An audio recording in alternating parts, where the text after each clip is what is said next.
Olá, sejam todos muito bem-vindos. Eu sou Milena Flores e está começando mais um Todo Ouvidos. E eu quero agradecer a todos que se inscreveram no canal, que agora também são inscritos a partir desse vídeo, a todos que compartilham, que comentam. Muito obrigada. A todos os membros, quem puder se tornar membro também, temos planos a partir de R$ 2,99. Quem não puder, já está ajudando comentando, compartilhando. Muito obrigada. Juntos vocês me ajudam a fazer esse jornalismo catalisador de boas mudanças.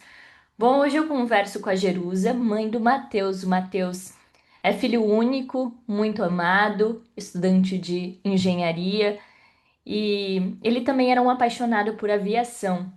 Ele partiu aos 24 anos no ano de 2022 devido a um acidente também em uma das suas paixões, que foi na aviação. E esse acidente ele mudou completamente a trajetória da família também, porque foi uma vida interrompida. E hoje eu converso com a mãe. Jerusa, seja muito bem-vinda.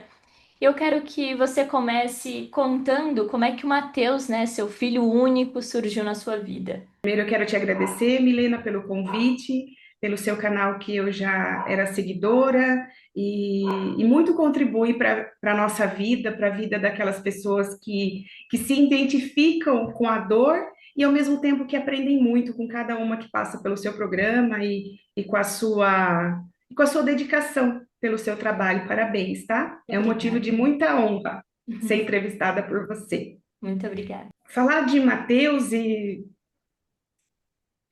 sempre vai ser um motivo de muito orgulho. Mateus, ele veio na minha vida e na vida do Adriano quando nós éramos ainda muito jovens.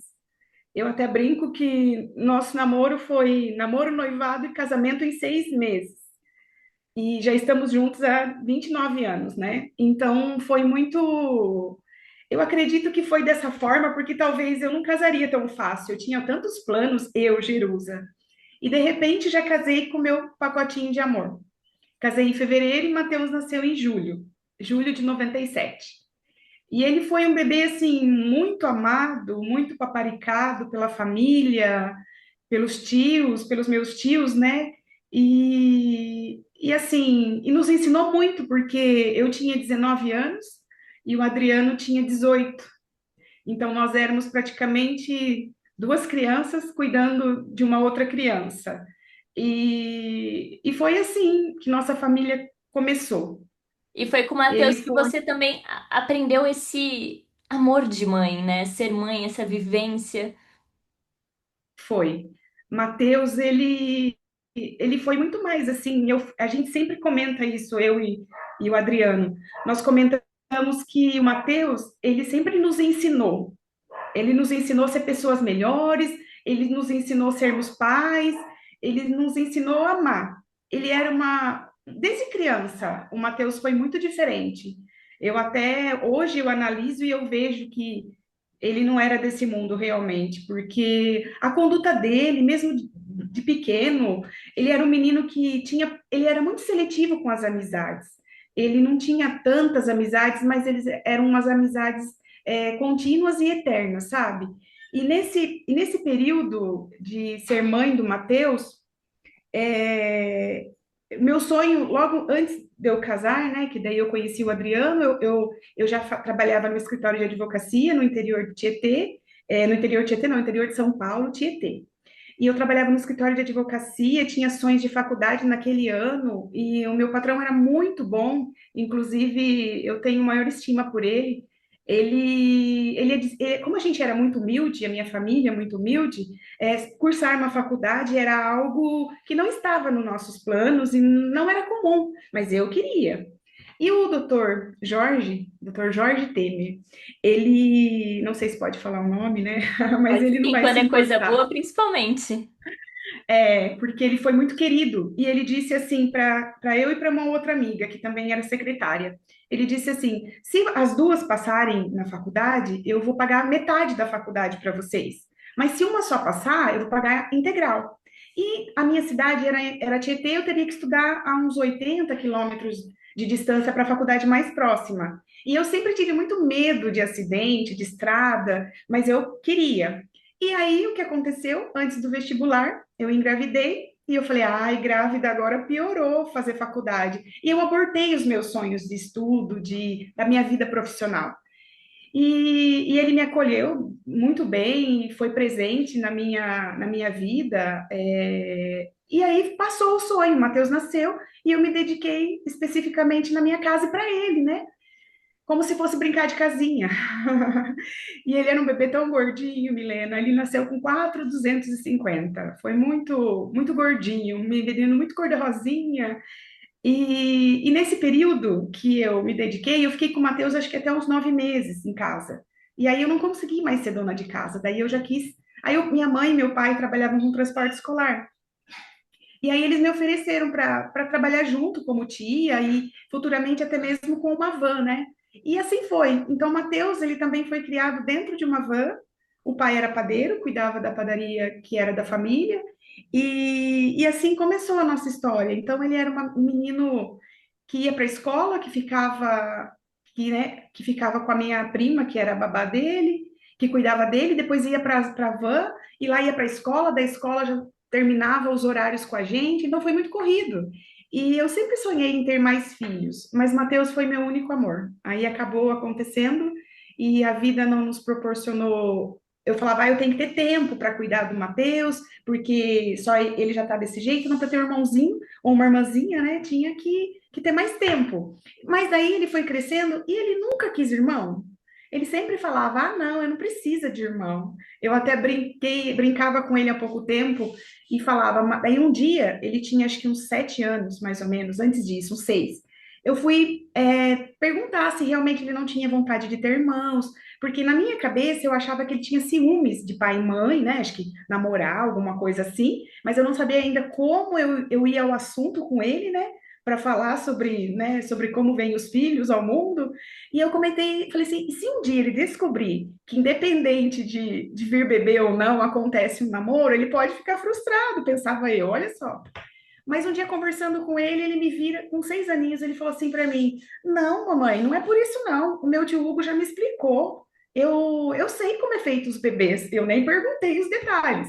E eu não quero mesmo, eu acho que eu já sou feliz assim. Mas eu penso também que talvez eram ciúmes que ele tinha de não dividir as coisas, não dividir os avós, porque era único neto dos dois lados. Então ele sempre foi aquele menino paparicado, sabe? Nunca me deu trabalho na escola, nunca me deu trabalho, nunca teve reclamações por ele, sabe? Até eu lembro que quando nós mudamos para o Paraná, que daí com ele tinha 7 anos, o meu marido resolveu que queria voltar para o Paraná. O pai dele comprou um sítio da família. E aí, nossa, o meu marido é o filho mais velho. Ah, vou ajudar meu pai no sítio. E nós estávamos há 7 anos praticamente no transporte escolar, né? O Adriano também já estava trabalhando com a gente no transporte escolar. Até então, a aviação era um sonho do pai dele, mas nada muito próximo. E Matheus sempre frequentava também esse aeroclube da nossa cidade, tirando foto nos aviãozinhos, sempre participativo, sempre apaixonado. Gostava também de cortar o cabelo num cabeleireiro que tinha uma revista de avião, que para ele ficar quieto, desde o início ficava com essa revista, vendo, a revista já era até guardada para ele no próximo corte. E assim foi o Matheus. E como era muito corrido, o Adriano comentou que a gente podia vir para o estado do Paraná morar no sítio. E aí eu digo que eu não pensei, eu não medi assim, porque olha, eu estava saindo acho que faz 21 anos já que eu estou aqui, 2003 mais ou menos era a decisão. Eu estava deixando já o início da internet, o início do celular, muitas telefone, o telefone fixo, muitas comodidades que eu já tinha na cidade. E no sítio eu dei um passo para trás. Só que eu imaginei assim, eu vou poder cuidar do mar, vou poder levar ele para a escola, vou poder ter uma vida no campo, vai ser um ar, vai ser muito melhor, né? Pensando eu. E analisei assim aquela canseira e beleza. E o sonho de estudar, de tudo, havia passado também. E a passado não, havia sido abortado só temporariamente.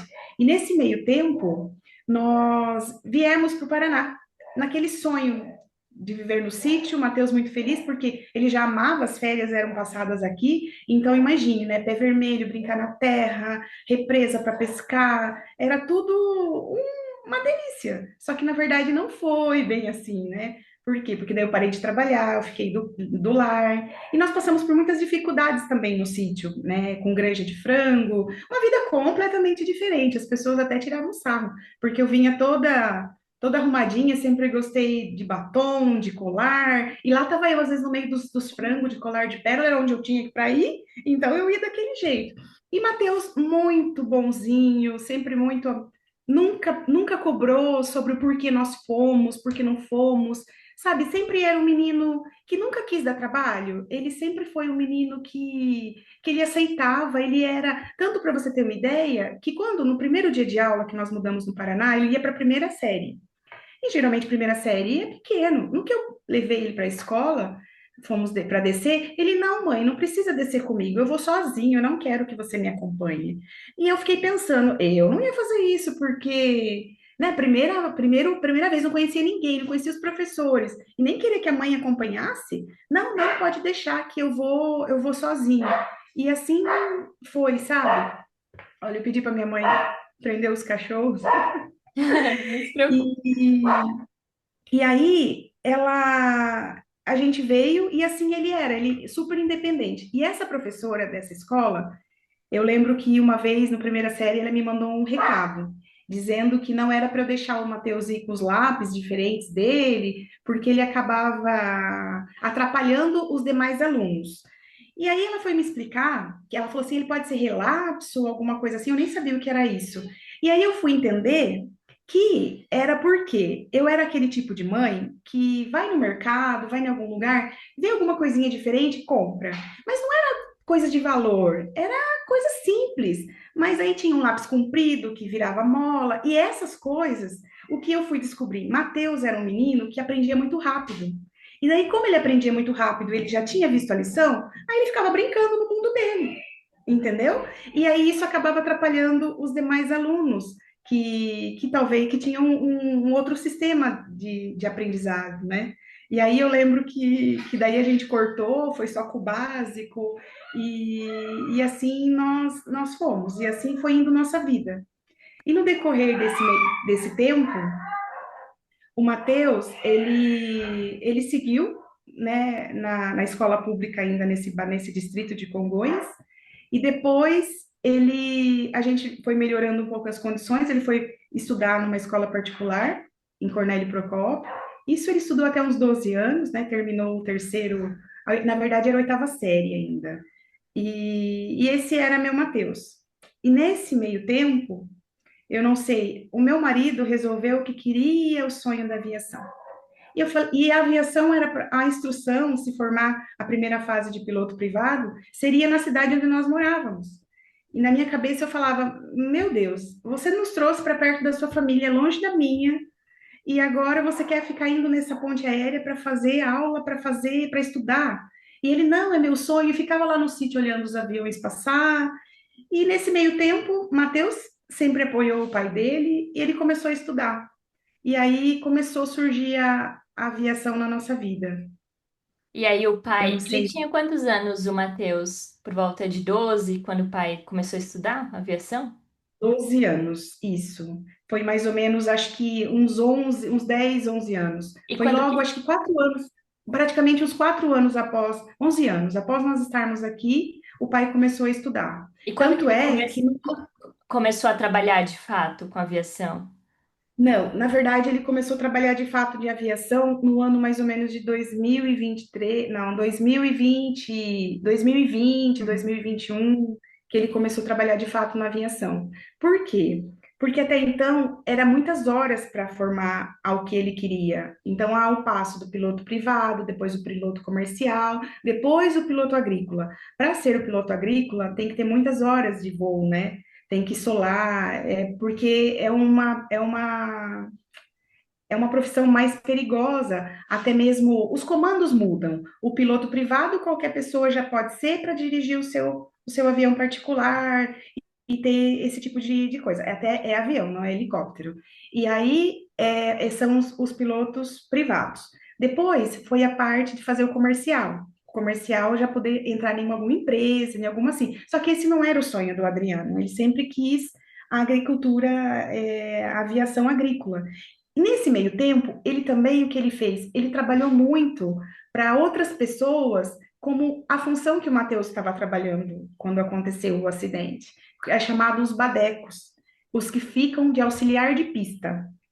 E eles abastecem aeronaves, eles abastecem até mesmo os produtos que vai para poder fazer a pulverização, eles acompanham o piloto.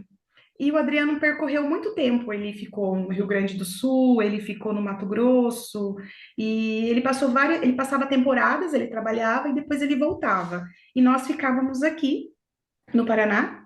Nessa época, eu também comecei a estudar, em 2010. Aí Matheus, já maiorzinho, ele já ia fazer 11 anos, né? Aí nós três praticamente já resolvemos a retomar nossa vida, que era da cidade. Mudamos do sítio. Minha mãe e meu padrasto foram muito amáveis, eles trocaram de casa com a gente. Eles foram para o sítio ajudar na granja e ajudavam o Adriano enquanto ele mantinha esses 2, 3 meses trabalhando, depois ele voltava. E nesse percurso, a gente foi ficando. E Matheus na escola particular na cidade, depois Ah, nisso mas nós vocês trocamos de mudaram casa.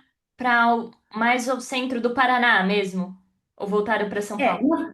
isso, continuamos no Paraná. No É Paraná. assim, a minha cidade é Cornélio Procópio, cidade. Uhum. E onde eu morava, no sítio, era o distrito Congonhas, Ah, entendi. que é um pequeno distrito onde era o sítio. Aí Uhum. nós morávamos no sítio, meu sogro também morava, minha sogra tinha uma casa lá, eram duas casas, a nossa e a dos meus sogros. E aí, nesse meio tempo, a minha mãe foi para minha casa no sítio e ela já havia mudado. A minha mãe, voltando um pouquinho, como o Matheus era o único neto, a vida da filha dela mudou para o sítio.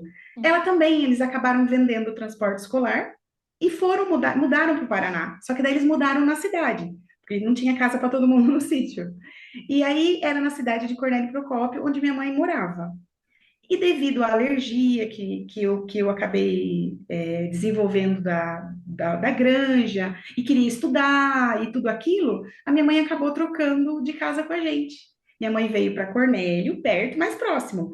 Tanto é que nossos finais de semana era no sítio, tudo continuava no sítio, né? A gente simplesmente mudou para poder estudar. E aí que foi que ele também me apoiou e que eu comecei a fazer faculdade. Por quê? Porque a faculdade aqui em Cornélio Procópio é uma cidade que tem muitas faculdades, não é tão difícil você estudar, basta você querer. Tem particular, tem pública, então o acesso à educação é bem mais amplo, sabe? Tanto que na época que eu comecei, que eu queria estudar, eu achava que eu não ia ter condições de pagar uma faculdade particular. E aí eu fiz um cursinho público, que forneceram aqui numa escola gratuita, e Matheus ficava com o pai dele no sítio ainda. Eu vinha de ônibus, voltava para poder tentar fazer a faculdade a estadual. E aí, a mais fácil que tinha à tarde era a pedagogia. Falei, assim vai dar certo. Matheus vai para a escola de manhã, à tarde fica com o pai, com a avó ali no sítio, e depois, isso tudo não havia mudado ainda de cidade. E depois eu estudo à tarde pedagogia e vai dar tudo certo minha vida. Eu vou ter o diploma que eu quero de faculdade, um terceiro grau, um superior. E assim foi. Só que no meio desse percurso houve a mudança das casas. E uma amiga me convidou para trabalhar novamente num escritório de advocacia para cobrir as férias dela. E eu digo, Milena, que a vida da gente, ela é. Nós fazemos planos, nós estudamos, a gente almeja algumas coisas e a gente pede também a Deus que ele abençoe e que dê certo. Só que devido a lutas, dificuldades, a gente acaba esquecendo do que a gente pediu. E era o meu sonho ser advogada. Só que eu havia esquecido. E devido às circunstâncias que eu tinha no momento, que era financeira, que era, né, de morar no sítio, eu achava que isso já tinha encerrado. Então eu mudei o plano de pedagogia, porque na pedagogia eu teria mais facilidade. E quando eu fui parar nesse escritório, essa outra advogada também me incentivou muito, muito para que eu fizesse direito, porque ela era apaixonada, todo mundo tinha que fazer direito para ela. E a faculdade, aí eu fiz o vestibular de verão, cobri as férias dessa minha amiga E aí essa advogada também me contratou aqui em Cornélio para eu continuar trabalhando para ela meio período. E o meio período daria mais ou menos para pagar a faculdade, só que daí o meu padrasto ia complementar. E eu falava, não vai dar certo, né? Já velha, casada, e ainda o padrasto complementar. Mas foi. Daí, para o final, não precisou. Eu lembro que um sábado eu estava chorando, Matheus já estava no sítio, e eu chorando, matriculada em duas faculdades. Eu estava matriculada na Faculdade Dom Bosco, onde eu me formei, que é em Direito, e na UEMP, na Faculdade Estadual, matriculada como para fazer pedagogia à tarde.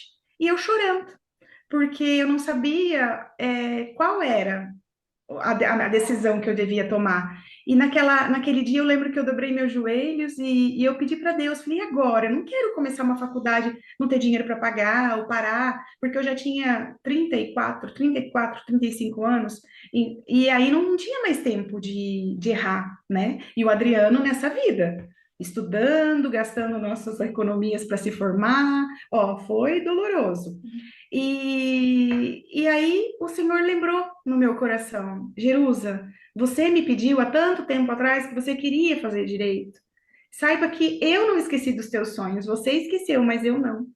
E aí eu levantei, enxuguei as minhas lágrimas e soube que era direito, que ia dar certo. E assim foi. Mateus tinha 12 anos, praticamente, acho que no ano que eu comecei a cursar a faculdade, estudava de manhã e à tarde ficava até mesmo sozinho, porque daí eu também estava trabalhando o dia todo, e assim foi nossa vida. E Mateus, um menino muito bonzinho, fez o segundo grau numa faculdade, numa escola particular, particular não, ele foi para o estado, ele estudou numa escola aqui chamada, no Colégio Monteiro, lá ele teve amizades que seguiram com ele até hoje, seguem com ele, porque os amigos, eles ainda são de contar nos dedos e eles cuidaram da gente. Até hoje eles cuidam, sabe? São aqueles amigos que se mantiveram na vida dele. São E amigos de verdade, né? são os verdadeiros, são amizades verdadeiras, que seguem até agora, né? Eu acredito que ele nunca vai deixar de ser. Jerusa, ele chegou a ver a sua formatura em direito? Chegou, Você lembra desse dia? Mateus, lembro.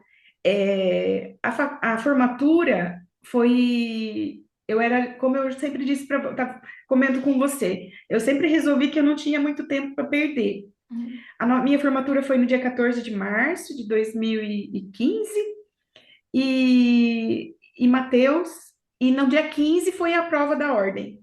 E todo mundo dos meus amigos, não, nós vamos fazer faculdade, né, para prova no dia seguinte. E eu vou. E eu lembro que nós tivemos a formatura, mas para Mateus, eu acredito que a formatura, assim, ele não era muito de festa, de cerimônias, de formalidades, tanto que ele nem quis a formatura, participar da formatura dele de terceiro, de segundo grau, sabe? Ele era um menino meio caseiro, por ele queria mais paz, amor, comida tranquila. Eu digo que ele nunca, parece que Mateus não tinha pressa de viver, sabe? Ele me surpreendia e ainda com o passar do tempo, eu começo a analisar, eu não sei, não consigo ainda entender o porquê era aquele tipo de pessoa que não queria dar trabalho, que todo o tempo do mundo ele teria.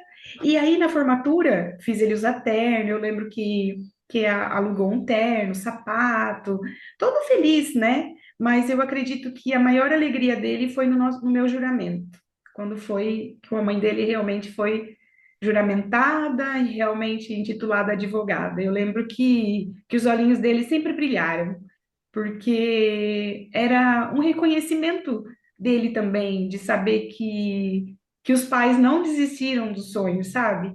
Ele tinha muito isso. E até depois que nós se formamos, eu consegui. Eu falo até que julho de 2015 foi o nosso ano, agora fazem 10 anos.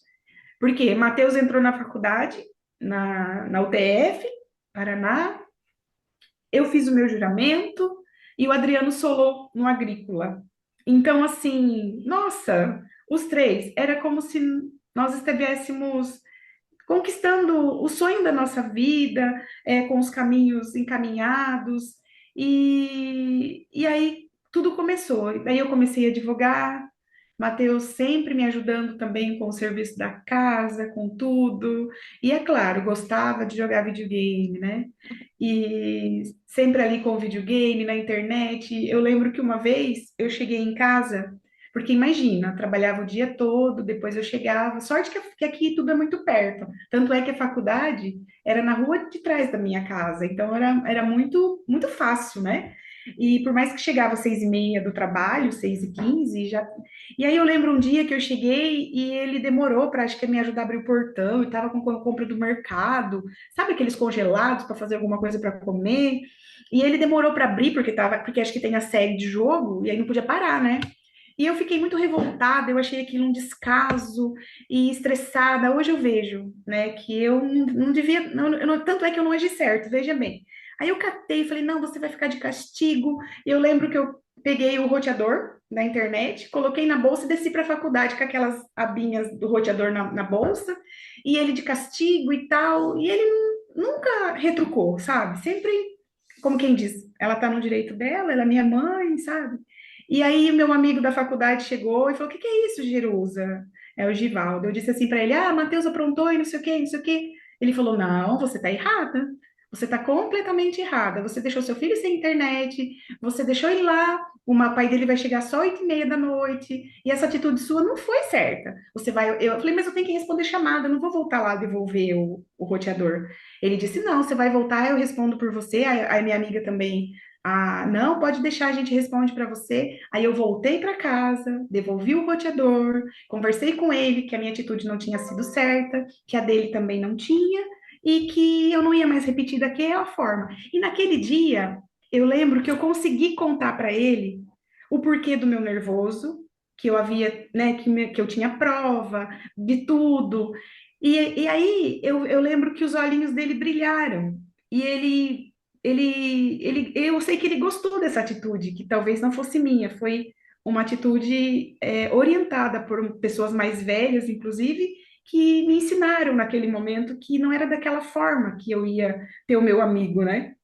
E eu lembro que ele me abraçou, né, todo feliz que chegou o roteador, me abraçou e pediu desculpa, que realmente ele não ia fazer mais aquilo. E eu lembro que a partir daquele ano, ele foi mais participativo nas coisas, sabe? E como o pai dele viajava muito, a trabalho também, passava até 3 meses fora, o Mar e eu éramos sempre da noite, mesmo trabalhando de manhã. Eu lembro que eu chegava em casa, 11h30, 11 horas da faculdade, e se tivesse alguma coisa, um milho, alguma coisa diferente, lá íamos nós dois. Eu falava, você topa comer tal coisa? Um purê de milho, um bolo? Ai, mãe, se você fizer, eu topo. Lá era meia-noite, 1h da manhã, nós dois comendo, rindo e ao mesmo tempo dormindo, porque no outro dia tinha que acordar cedo. Então, às vezes, eu comento que eu nem sei se eu fui muito uma mãe, sabe? Eu acho que eu fui mais uma amiga. Eu acho que eu tive mais um amigo porque ele E, era muito maduro. E nós tínhamos essa comunicação de participar, sabe? De conversar. E nesse dia que eu voltei com o roteador e que eu expus as minhas fragilidades, o porquê da minha raiva, do quanto eu necessitava da ajuda dele para conseguir me formar. Por isso que eu digo que na formatura, no juramento, ele teve muito orgulho, sabe? Depois com o pai dele, e eu lembro também que ele comentou um dia para mim, há pouco tempo agora, ele já tinha seus 23 anos. Eu lembro que ele estava indo para academia e brincando com ele, eu disse: eu tenho que trabalhar, não sei o quê, e você tem que. 2023 não, 2020. E eu falei, eu tem que trabalhar e você vai ver. Eu falei, olha, por isso você case com uma mulher rica. Porque se você casar com uma mulher rica, sua vida vai estar mais fácil. Ele disse para mim, nossa, mãe, como você é boba. Você não tem. Imagine que eu vou querer casar com uma mulher rica. Eu vou querer casar com uma mulher igual a você. Uma mulher que seja trabalhadora, que lute comigo e que construa, igual você construiu com meu pai. Para que que eu vou querer uma mulher rica? Para que eu dependa dela? Ele falou: não, não é isso que eu quero. Eu quero uma mulher que seja, que construa a vida comigo e que o que nós venhamos a ter seja realmente conquistado por nós. Daí eu falei, por isso eu digo, como ele era melhor do que eu. Aí eu fui pensar, falei, puxa vida, é verdade mesmo, né? Como que eu tô errada, ele tá certo, porque ele tinha uma certa nobreza de caráter de conquistar as coisas dele no tempo dele por meio dos esforços dele, né? E teve até um outro episódio que eu acho assim, engraçado e ao mesmo tempo como ele era melhor do que eu. Ele sempre teve um grupo de amigos, como é esses amigos que participavam. Tinha o grupo que era mais seleto e tinha o grupo da faculdade. E nesse grupo dos amigos mais antigos, que veio do colegial e da outra faculdade, da oitava série, eles tinham uma menina. Eu nem vou falar o nome dela, porque é a Carlinha. E ela era a única menina do time. E eu lembro que eles começaram logo após a pandemia, eles começaram a fazer academia no mesmo horário. E eu via que ele conversava muito com a Carla, sabe? Assim, é porque a Carla daqui, porque a Carla também vai prestar OAB, a Carla isso, a Carla aquilo. E eles frequentavam muito a casa dessa Carla também, os amigos, porque eram assim, eles não eram de ir para festa, para bailes, até só voltando, eu brinco que eles não davam sorte também para essa vida, porque na primeira festa da faculdade que eles foram, aconteceu uma briga, um amigo dele foi agredido, nunca mais foram para rave, para esse tipo de festa. Aí passaram, não, realmente não é nosso mundo. Eles se reuniam assim, na casa de um amigo, na casa de outro amigo, sempre com as mães juntas, sabe, com pais. É bem diferente mesmo, eu vejo, não sei se porque era diferente para mim, né, do meu tempo, da minha vida. E aí, essa Carla, eles sempre se reuniam, inclusive eles se reúnem ainda na casa dela. A família dela é muito como falar, aquela família acolhedora. Isso. E eles se reúnem para jogar Uno, jogar xadrez, jogar e comer alguma coisa. E eu lembro que eu comentei com ele, eu falei, nossa, mas essa Carla, ela é tudo de bom, ela é o seu perfil, gosta dos jogos. Por que que você não namora ela? Eu tô achando que você devia namorar ela. Aí ele olhou para mim e falou assim, ah, mãe, você não entende nada mesmo. Ela seria mesmo uma menina que eu gostaria de namorar. Só que ela é minha amiga, ela desabafa coisas comigo, eu converso com ela. Se eu começar a namorar, e não der certo, eu vou perder a amiga. E eu não quero perder ela como amiga. Eu quero tê-la como amiga sempre. Então eu prefiro não me envolver, porque não vai dar certo, mãe. Eu vou perder minha amizade se não der certo. Então, e aí eu falei, nossa, não é que ele tem razão, porque era a escolha dele, né? E ele era esse menino que sempre me surpreendia. Nunca gostou, Milena, que nós conversássemos algo, mesmo de família. Ah, fulana, e tal, tal. Ele falava, ah, ela não tá aqui, entendeu? Esse comentário, ela não tá aqui, entendeu? E a gente sempre, ah, é verdade, Matheus, ela não tá aqui, então, né, bafo caso, o que que vai ser? Cada um é responsável pelo jeito que é e tal. Então, ele sempre foi uma alma evoluída, muito melhor do que eu, e muito melhor do que o pai dele. A gente brinca que ele é a nossa melhor versão. O que Deus tinha de melhor na minha vida, ele deu para o Mateus. E o melhor do pai dele. Então, com a soma, ele foi realmente um anjo. E Jerusa, ele estava estudando engenharia, né? Você disse que ele também trabalhava um pouco na vida agrícola. Ele tinha um sonho também de seguir como um pai na aviação? Então, é assim, recapitulando tudo, eu vejo que a aviação e o voo sempre teve na vida dele, né? Desde pequenininho, tinha esse prazer de ir no mesmo aeroclube, depois a fita, que eu gostava da fita de guerra, a revista do avião. Só que daí, como ele entrou na engenharia, ele acabou por um tempo apoiando o pai dele, mas ficando no mundo dele para dar conta dos estudos. Aí veio a pandemia. Na pandemia, eu falo assim que a pandemia foi muito triste para muitas pessoas. Ela foi um marco na nossa história, né? Só que na minha vida ela também veio para fazer um marco, porque foram 2 anos praticamente que nós passamos trancados na nossa casa, um ano todo com o filho no sofá e passando os melhores momentos ao lado dele e que foram quase os últimos. E nessa época nós começamos a ir muito bem financeiramente. No meu trabalho, eu passei a trabalhar com processos administrativos também, na parte consumerista, e Deus foi abençoando muito a nossa vida. E o Adriano também, e aí surgiu nesse final de ano, acho que foi em 2020, que aí surgiu 21. Ele falou no começo final de 2020 para comecinho de 2021 ele começou a brilhar os olhos, porque daí ele, como ele era a parte mais racional da nossa casa, ele administrava a parte financeira do pai dele.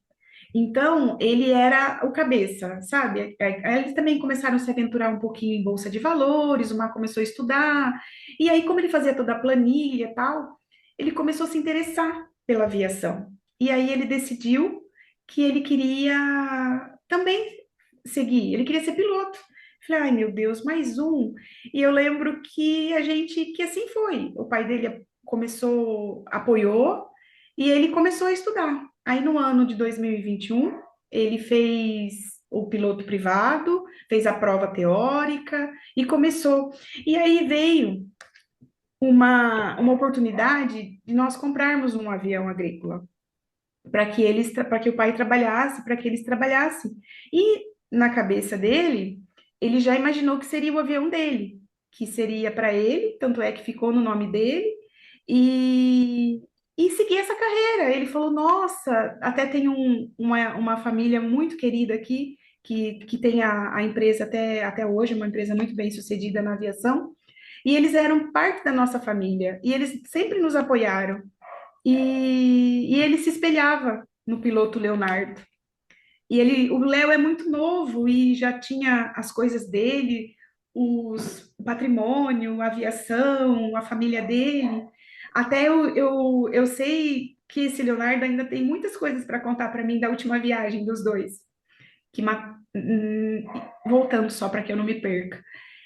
Aí, devido a isso, ele dizia assim: Olha o Leonardo tem é quase a minha idade, e olha como ele está bem, como ele foi. A engenharia não é tudo isso, não. Eu quero aviação, eu perdi muito tempo, eu já devia ter feito isso há muito tempo. Nesse ano, eu comecei a ver que o Matheus começou a amadurecer. Ele passou, porque até então ele era de nunca fechar a porta do quarto dele, sempre jogar, ficar lá, cuidando do jogo, das coisas e cuidando da gente. E nesse meio tempo também a minha mãe, o meu padrasto faleceu em 2016 e a minha mãe veio morar com a gente em 2017.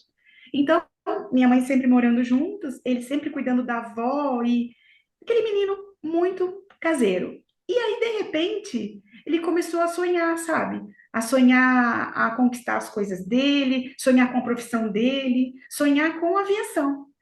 E foi a primeira vez que eu vi meu filho com os olhos brilhando novamente por ele, por sonhos dele, por perspectivas dele, sabe?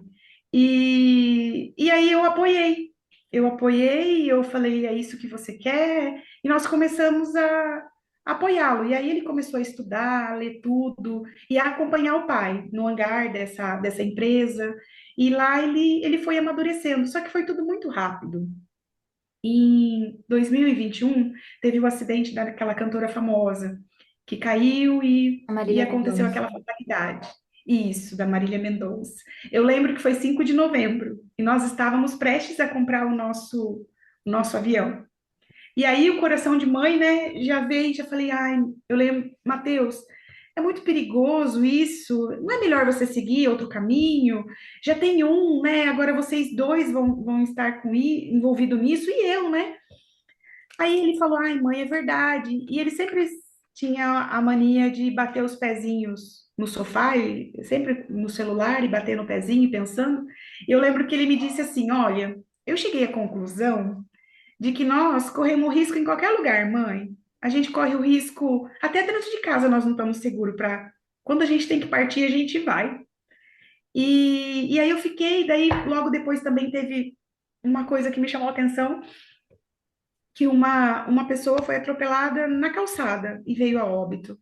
E aí eu fiquei pensando, realmente, as coisas, as profissões, elas são perigosas, mas que quando chega o momento, elas vão, mesmo quando a gente está achando que está totalmente seguro, elas vão.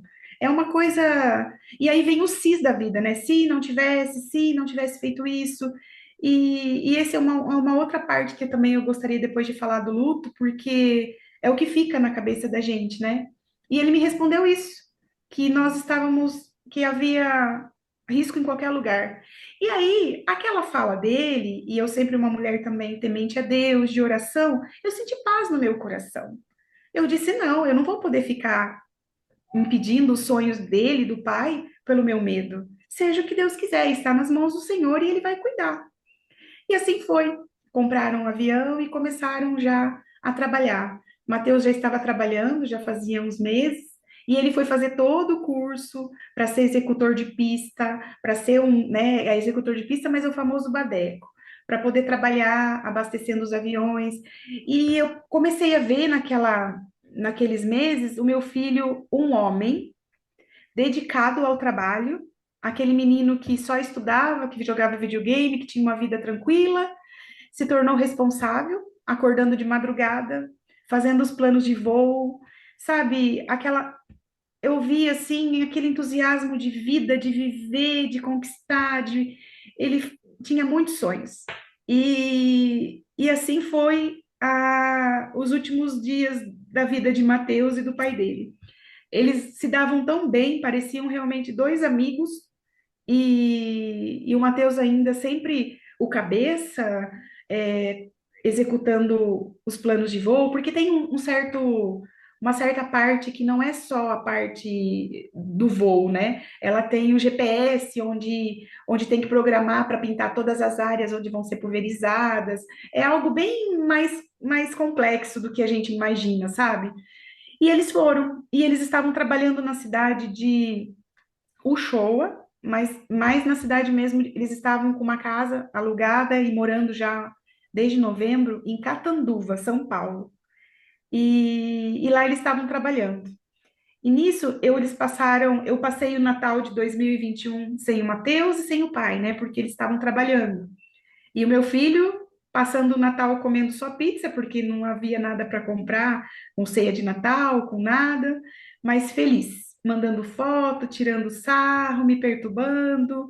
E eu nunca deixei que o Natal ele passasse longe de mim, porque ele nunca gostou, e às vezes nós viajávamos em família, e eu fazia questão que ele fosse. Ano novo ele podia passar com os amigos, eu não ligava, mas o Natal eu gostava sempre que ficasse em família. E assim nós passamos durante todos esses anos, pelo menos 23 anos eu passei os natais com meu filho. E, e esse Natal foi diferente. Eu lembro que eu acordei no dia 25 na casa da minha tia, numa chácara, que a gente estava com a família, e eu lembro que tinha uma mensagem dele, que eles tinham feito um voo maravilhoso, me mandou o vídeo daquele avião no céu lindo, e que era deles, nosso, e tudo perfeito. E assim, eu lembro que ficaram marcas muito fortes, sabe? Mas boas, muito boas. E em janeiro a gente tinha marcado uma viagem para a praia. Eles também não puderam ir, ficaram trabalhando.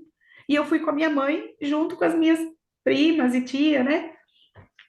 E no dia 9 de janeiro de 2022, eu voltava, só eu e minha mãe. E feliz, como já tinha conversado com eles, eles também estavam trabalhando.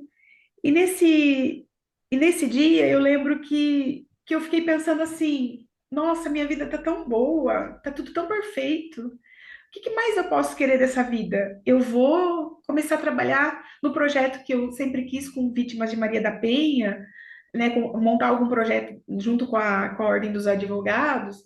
E realmente eu havia sido candidata a vice naquela chapa, daquele ano nós acabamos perdendo por alguns votos. Eu falei, nada impede que eu me junte a outra chapa que venceu e vou trabalhar porque eu estou bem financeiramente. Meu trabalho está, né? Meu filho e meu marido trabalhando juntos. Eu pensei, logo eu vou ser esposa e mãe de piloto. Vou ter que até trabalhar menos, pensava eu. E morando com a minha mãe, nossa casa era paz, nós nunca, não tinha briga, sabe? Tudo nós conversávamos, tudo era conversado entre nós três e minha mãe e nós quatro. E todas as decisões foram tomadas assim, sabe? Com bênção, com paz, com alegria. E aí, na hora que a gente estava voltando, eu sou cristã. E teve uma música chamada Universo que me chamou muito a atenção. E lá dizia que eu queria fazer dos meus dias que não fosse só a minha vontade, mas que o Senhor fizesse a dele na minha vida. E que eu queria dedicar minha vida para ele. E eu pensei, e ajudar pessoas, trabalhar em algum projeto social, fazer minha vida ser mais, né? Levar talvez o que eu vivia, a minha história para outras mulheres, para outras pessoas. E nesse dia, a minha mãe disse: Nossa, você vai ficar repetindo essa música? Eu falei: Ah, é. Mas eu percebi que naquele dia, pela aquela letra, passava uma procuração em branco para Deus, para que Deus tomasse conta da minha vida conforme Ele quisesse e que não fosse a minha vontade. E eu até brinco que Deus ele usa meio uns modos meio complicado para trabalhar na vida da gente, porque Ele escolhe o melhor para você sem você achar que é o melhor, né? Porque a gente não quer. E eu passei uma procuração em branco para Deus naquele dia, no dia 9 de janeiro de 2022. E voltando para casa, meu marido disse assim: ele me ligou e falou: Olha, o Matheus está indo para casa, ele vai fazer um bate e volta, porque ele quer encontrar com essa namorada, com essa mocinha que ele está saindo. Eu falei: Meu Deus, mas Matheus é muito cozido, ele é muito pacato, ele não vai vir 400 quilômetros num sábado para voltar no domingo? Ai, meu Deus, quem será essa moça? Quem será essa moça porque tá roubando, tá mexendo com o coração do meu filho dessa forma? Adriano falou: Ai, eu não sei, ele tá indo com o Leonardo, eles vão fazer um bate e volta e eu acredito que é por causa dessa moça. Eu falei, mas meu Deus, o meu coração já gelou. Eu falei, meu Deus, Mateus nunca se apaixonou desse jeito. Mãe, né? Ai, quem será ela? E não sei o quê. Aí quando ele chegou, aí nisso eu cheguei da praia, no dia 9 num sábado. Um pouco antes de eu chegar, eu tirei as coisas do carro, que eu sabia que ele iria sair em seguida com esse encontro, que o coraçãozinho já estava todo apaixonado.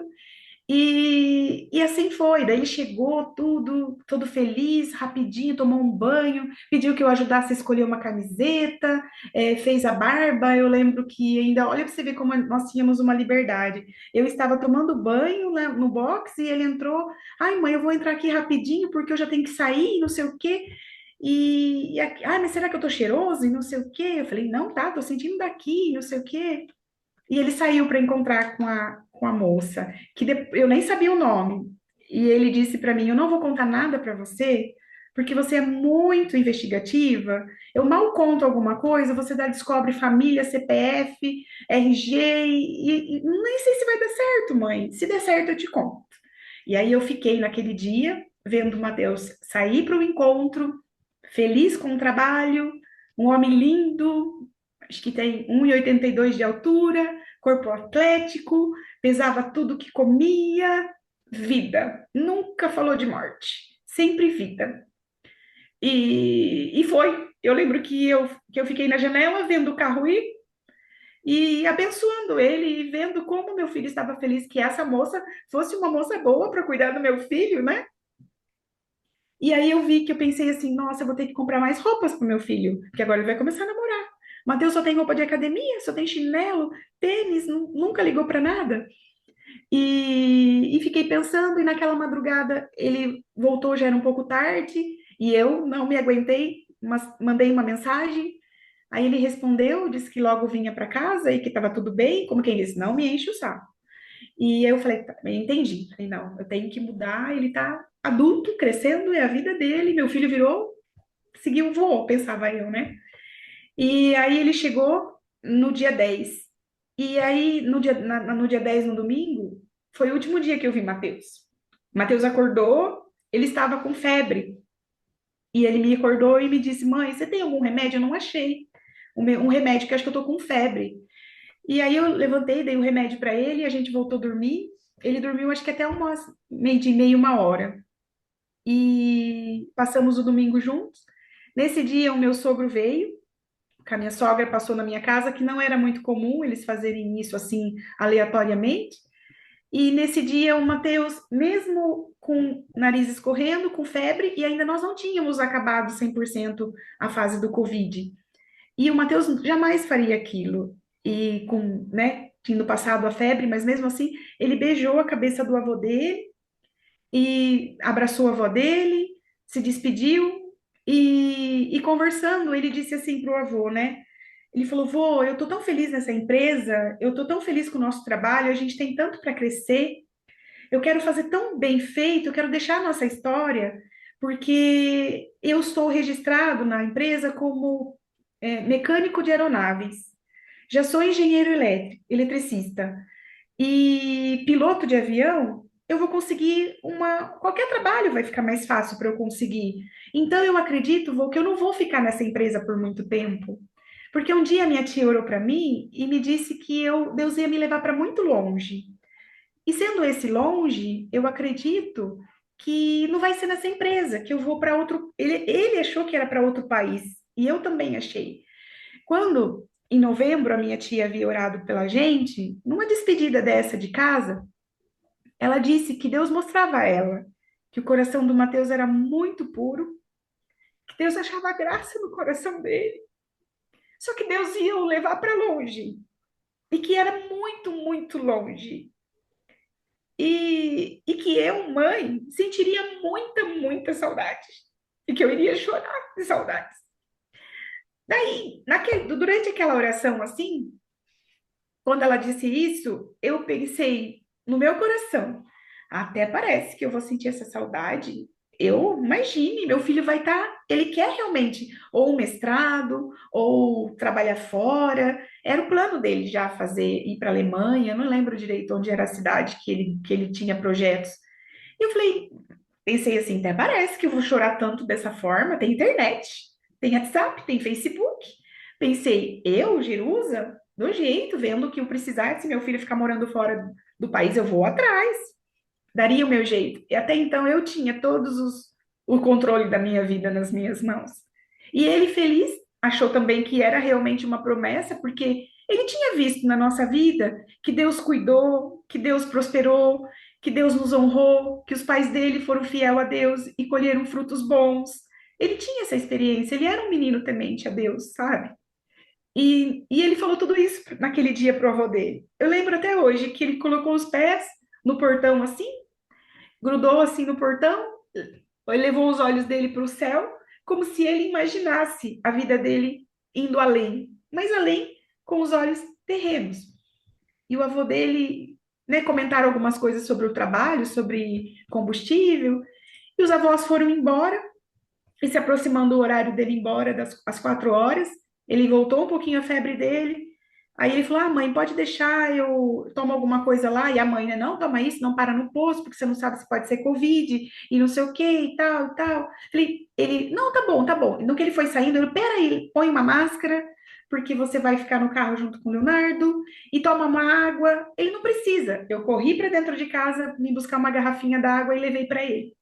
No que eu levei para ele, ele ele me acompanhou com os olhos assim, deu um sorriso nos lábios, como quem diz, ai, mãe, né? E me abraçou, beijou a minha cabeça, porque ele era muito mais alto do que eu, né? Eu sou baixinha. Beijou a minha cabeça e olhou tão fundo nos meus olhos e desceu e me deu um selo na boca, coisa que ele não era dele. E ainda com febre, jamais Mateus faria isso. E ele me beijou bem suave assim e disse para mim: Mãe, vai ficar tudo bem. Eu estava preocupada com a febre e por ser Covid. E ele disse: Mãe, vai ficar tudo bem. E aquilo, né, deu uma paz no meu coração. E ainda ele me chamou de currupira, que eu estava despigmentando a sobrancelha. E ele me chamava, vai ficar até quando de Curupira? Vai ficar até quando? E quando ele riu de mim, vindo correndo, e que ele mexeu na minha sobrancelha, e que ele me chamou de Curupira e deu aquele sorriso gostoso, depois eu fui entender por quê. Porque ele estava apaixonado por uma ruiva linda, alta, que até os cílios dela era ruivo, e depois eu a conheci. E ele pensou, quando a minha mãe veio a Curupira, que eu arrumei para mim, porque realmente ela era a vermelhinha, né? Era a ruiva que ele se apaixonou. Então, nesse dia, Mateus estava indo para o trabalho, apaixonado por uma mulher incrível que ele tinha encontrado e que ele me disse que apresentaria, dando certo, na próxima volta ele me apresentaria essa moça. E assim meu filho foi, ficou eu e a minha mãe na frente de casa, meu marido ainda continuava na mesma cidade, e nós ficamos olhando o carro, que era a nossa Saveiro ir. Ele ameaçou descer, que eu acho que depois eu descobri que a casa da menina era muito perto da minha casa, e ele falou tchau e foi embora. E nesse dia foi o último dia que eu vi Matheus, e que eu ganhei um selinho e que ele se despediu de mim. No meio da semana, eles testaram positivo para o Covid, e Matheus passou, acho que a segunda e terça, bem febril, fizeram o teste, e eu, ai meu Deus, vocês vão vir para casa ainda contaminado e não sei o quê. Aí ele falou: não, mãe, eu já estou bem melhor. Meu pai agora também testou, mas a usina quer que a gente continue trabalhando se nós tivermos em condições. E porque o trabalho não pode parar. Então, ela só recomendou que o funcionário que traz o caminhão não desça junto com a gente no solo, fique só no caminhão, leve o caminhão e que as demais coisas sejam feitas só por nós, para que não haja contaminação do funcionário. E assim foi feito, eles continuaram a trabalhar naquela semana, somente Matheus no solo, o pai dele pilotando a aeronave e eles abastecendo, trabalhando felizes. E infelizmente no sábado, dia 15 de janeiro, aconteceu um acidente. Matheus estava no solo sozinho, esse moço, né, na cabine do caminhão. Eu acredito que pelo horário ele também deveria estar cochilando, né, porque a missão dele era levar o caminhão, não tinha mais nada para fazer, até abastecer completo, depois ele voltaria a buscar mais. E assim era dessa forma. E o Matheus, ele era encarregado de, quando a aeronave pousasse, ele vinha já com as borrachas, fazer o abastecimento tanto do combustível da aeronave, quanto do líquido, né, do produto que seria pulverizado na cana-de-açúcar. E eu não sei, eu acredito que ele se atrasou por alguns instantes e ele manteve-se de costa. E o freio da aeronave superaqueceu e faltou freio. Infelizmente, o Adriano, o pai dele, acabou atropelando ele. Com ele. E foi instantaneamente. Ele não teve tempo de ser socorrido, o mar veio a óbito imediatamente. E por volta de umas. Isso acho que foi por volta de umas 20. A última vez que a minha prima viu que ele tinha olhado no WhatsApp, que era o mapa de voo, ele olhou, era 6h36. Aí a Sara foi a última pessoa que falou com ele, além do pai dele. Elas trocaram mensagens, depois eu fui conhecê-la. E, e o Mar partiu. Aquele dia ele fez o voo maior da vida dele. Eu recebi a notícia por meio dos meus sogros. Eles vieram na minha casa. Quando eles apareceram 7h, 7h30, mais ou menos da manhã na minha casa, eu já sabia que tinha acontecido alguma coisa. Tinha certeza, porque 7h30 da manhã não era normal. E eles apareceram. Meu sogro não conseguia contar. E eu achava que era tudo com o Adriano. Porque ele me prometeu que o pai dele voava bem, que estava tudo certo, que o pai dele era o melhor piloto. e que no máximo que ia acontecer, se caso falhasse um pouso, era a gente perder a aeronave, perder tudo, e o pai dele quebrar as pernas. Olha o que ele falou para mim. Então eu falei, ah, tá bom, né? Se vai só quebrar a perna, olha, a gente fazia até um humor meio negro, né? E eu acreditei porque eu acreditava em tudo que o Mateus analisava, por ele ser mais sensato do que nós, eu confiei tanto de que ele também tivesse o poder de análise, né? E realmente eu acredito que ele tinha. E ele também deu as costas para o pai dele porque ele confiava no pai. E que o pai também fez o melhor que pôde. E, infelizmente, quando minha sogra conseguiu contar que não era o Adriano e que sim, era o Mateus, de verdade, eu achei que ele tinha batido o carro com combustível, com alguma coisa assim. Eu não, jamais, nem nos meus piores pensamentos, eu ia imaginar que ele teria sido atropelado na pista, porque avião atropela a gente. Eu acho que, como diz o meu marido, se for refazer um acidente ou se for refazer essa falha, nunca mais vai acontecer, porque são as coisas que nós não entendemos. E eu sei que quando Deus quer livrar, Ele livra. Que tem tantos testemunhos de tantas pessoas que passam por no vale da sombra da morte, passam por tanta coisa e que não partem, porque não chegou o tempo.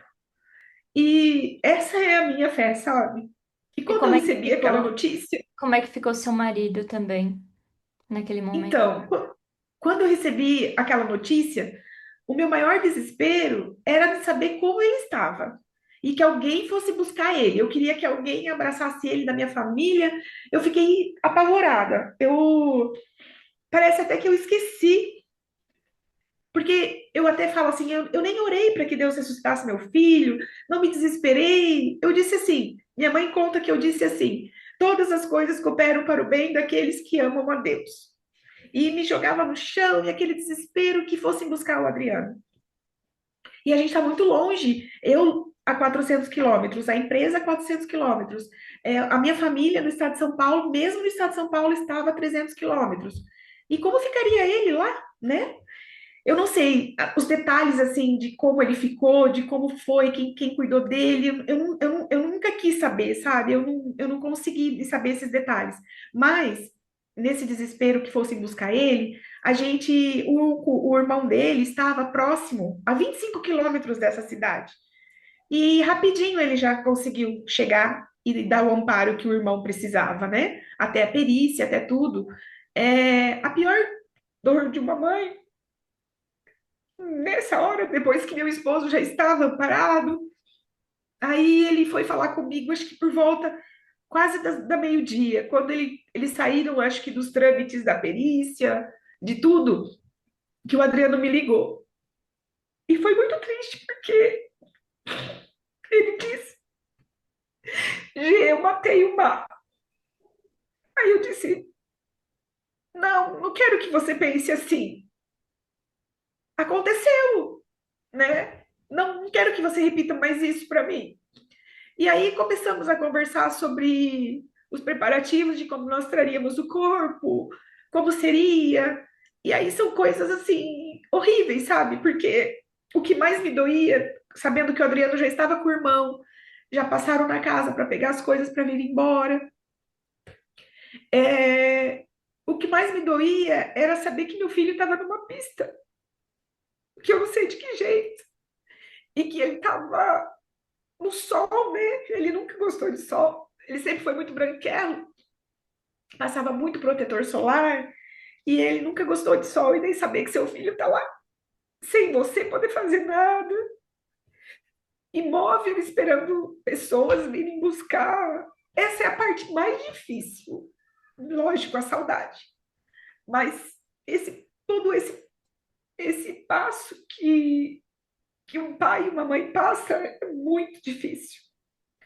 Porque a gente cria nosso filho com tanto carinho, com tanto esmero, cuidando da roupa, cuidando do perfume, cuidando do protetor solar, cuidando. E de repente, quando chega esse momento, a gente não consegue cuidar de mais nada. E aí a gente vai ver que a gente não tem controle de nada, sabe? A gente se engana que temos. Eu acho que o luto em si, o processo de devolver o filho para Deus, ele nos ensina tanto, ele nos ensina a olhar tudo com tanto outros olhos, sabe? E daí na hora também desse processo, o meu marido, ele foi chegar, acho que na nossa casa já era quase 4 horas da tarde, porque daí depois teve o problema de liberar corpo. Aí vem as pessoas, você quer o caixão aberto, você quer o caixão fechado. Eu falo, gente, não perguntem isso para mim. Como uma mãe vai escolher se quer o caixão aberto ou o caixão fechado? Sabe, essa parte burocrática é comum para quem trabalha nessa área, mas para a gente que está vivendo aquele momento pela única vez, é horrível. Você jamais imagina que você vai ter que escolher se você quer o caixão aberto, o caixão fechado e tantas coisas. Aí, graças a Deus também, eu falo que Deus, na sua infinita misericórdia, ele cuida dos detalhes. A gente só tem que observar que ele cuidou, porque ele cuida. E tem uma amiga minha que trabalhava na parte, numa funerária, ela já era desse ramo, e ela disse para mim, ela veio aqui, cuidou dos detalhes, eu não tive que ir para lá para acabar reconhecendo o corpo, eu nem lembro como foi feito, e ela disse assim, não se preocupe, ela e minha cunhada falaram, não se preocupe, a gente está cuidando de tudo, a funerária lá já está cuidando, o Adriano já está vindo, e nós vamos preparar de uma forma que o corpo será arrumado para aberto, e se você quiser, você deixa fechado, vai depender de você. Eu já vou escolher uma foto bem bonita dele, e a gente coloca se caso precisar e você desejar dessa forma. E eu lembro que assim foi feito. Daí, né, a casa da gente começa a encher, né? De repente começa a encher de gente, de pessoas. E eu lembro que todo mundo chegava aqui apavorado para saber como ia me encontrar em relação ao meu marido, né? Se eu iria culpá-lo, se eu iria amaldiçoá-lo, e não, eu só estava aqui esperando que ele chegasse para que eu pudesse cuidar dele, porque eu sabia que ele também tinha sido uma vítima da vida, né? E ele, não é fácil a caminhada dele, ele foi muito forte em relação a seguir, porque ele não ficou louco. Eu digo que até os médicos que eu passei diziam que eu acho que achava que nós estaríamos num hospital psiquiátrico e que ele estaria. Mas Deus o ajudou muito, sabe? Ele tem ressignificado a vida dele. Nós temos que escolher todos os dias, sabe? Nesses 3 anos, a gente tem que escolher todos os dias a seguir a dizer para nossa mente, eu acredito que ele também, que ele não tem culpa, por mais que ele carregue a culpa, eu acho que isso é um fato que acaba acontecendo, por mais que ninguém tenha culpa, eu acho que isso, aí que eu falo, que entra o cis, né? Porque se ele não tivesse de costas, se ele não tivesse com Covid, se ele tivesse vindo embora e tivesse ficado de atestado, aí começa. Mas Jerusa, quando a empresa ajudou vocês depois também nos processos da transferência do corpo? sim, foi até. Eu nem imaginava que. Porque Deus, quando falou que levaria Mateus, queria cuidar de todo o passaporte, que nós não iríamos nos preocupar. E que o passaporte dele, que a ida dele seria VaptVupt. Olha que coisa! E quando a minha tia disse tudo isso, nós jamais imaginávamos que era para essa passagem e esse VaptVupt. Então eu sei que Mateus faleceu, partiu na hora. Graças a Deus, a usina foi muito, muito boa.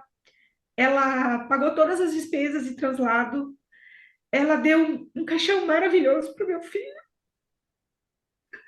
Ele teve muitas coroas de flores.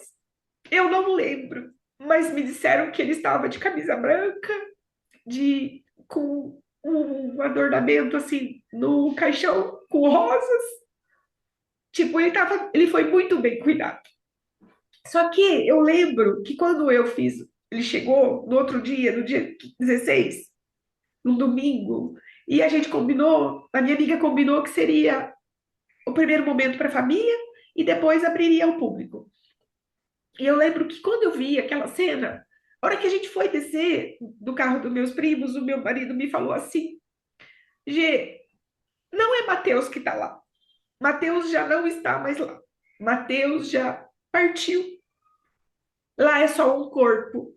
O seu filho não está mais lá. E me pegou tão duro assim no carro que eu levei um chacoalhão realmente e eu consegui entender que Mateus havia partido naquele momento que ele foi, que a aeronave acometeu ele. E aí, como Mateus era muito vaidoso, um menino muito recatado, tanto é que não tem muitas fotos, Mateus não era dessa forma, ele era um menino bem reservado. E ele já estava incomodado no dia 10 que ele voltou embora. Ele falou: Mãe, olha meu cabelo, você não consegue cortar? Eu falei: Ah, hoje eu não vou cortar, nem dava tempo. E eu sempre cortei o cabelo dele. E ele disse: Ah, esse topete tá muito feio, preciso cortar esse cabelo.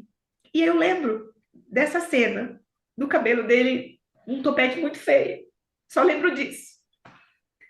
E aí eu falei: Não, eu não quero que Mateus, que ele fique exposto num caixão. Porque se ele era reservado em todo o tempo da vida dele, eu acho que ele escolheria que ele não queria ficar com o caixão aberto para as pessoas ficarem indo, porque assim, o acidente repercutiu muito. Repercutiu que depois uma amiga, a gente foi fazer uns dados para poder receber o auxílio da ordem dos advogados, e ela me disse que tinha mais de 42 sites comentando o acidente. Saiu no balanço geral, foi algo muito coisas boas, coisas ruins, né? Eu nunca consegui ver nada. Eu soube só que tinha fotos dele expostas. Meu marido até tentou brigar com esse site, mas é site que acaba fazendo isso por visualizações. São pessoas que, no fundo, é a profissão de cada um e aí passou a fase, viu que não tinha que fazer. E aí, como repercutiu muito, e eu por ser advogado, uma cidade pequena, então, assim, teve muita repercussão. E eu quis que o caixão ficasse fechado. Eu escutei coisas horríveis, inclusive, até pouco tempo. É porque ele foi decepado. É porque estava em pedaços. Sabe, coisas assim que a gente tem que ter uma blindagem para enfrentar. Realmente não foi por nada disso. Foi porque eu quis preservar meu filho da última hora dele. Porque ele não estava mais lá para escolher. E eu sei que ele escolheria o anonimato.